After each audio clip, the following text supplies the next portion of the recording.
Supreme court में फैजाबाद धरना case में अदालती फैसले पर अमल दरामद से मुतालिक समाअत जारी है। शेख रशीद अहमद सुप्रीम कोर्ट में पेश हो गए हैं। सुप्रीम कोर्ट ने शेख रशीद की नजरसानी दरखास्त वापस लेने की बुनियाद पर खारिज कर दी है। सुप्रीम कोर्ट में फैजाबाद धरना केस में अदालती फैसले पर अमल दरामद से मुतालिक समाअत जारी है। समाअत का अहवाल लेंगे नुमाइंदा जियो न्यूज़ मरियम नवाज से। जी मरियम।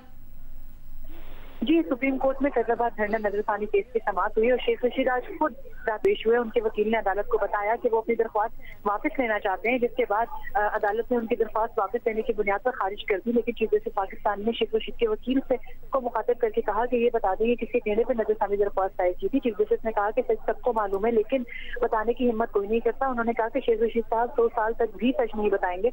उन्होंने कहा कि उन्होंने शेख रशीद के वकील को मुखातिब करके कहा कि क्या आप अभी भी अवामी खिदमत करेंगे या आपने घर बैठ के अल्लाह अल्लाह करने का फैसला कर लिया। उसके बाद अदालत ने शेख रशीद के से मुतालिक हुक्मनामा लिखवाने के बाद अटॉर्नी जनरल को रोस्टर पर बुलाया और अटॉर्नी जनरल ने अदालत को बताया कि हुकूमत ने इंक्वायरी कमीशन तश्कील दे दिया है और इंक्वायरी कमीशन के TOR अदालत में पढ़कर सुनाए, जिस पर चीफ जस्टिस पाकिस्तान ने ये सवाल किया कि TOR के अंदर ये शामिल क्यों नहीं किया गया कि इतनी सारी नजरसानी दरख्वास्तें एक साथ दायर होना कोई हादसा था या फिर ये किसी के कहने पर दायर हुई।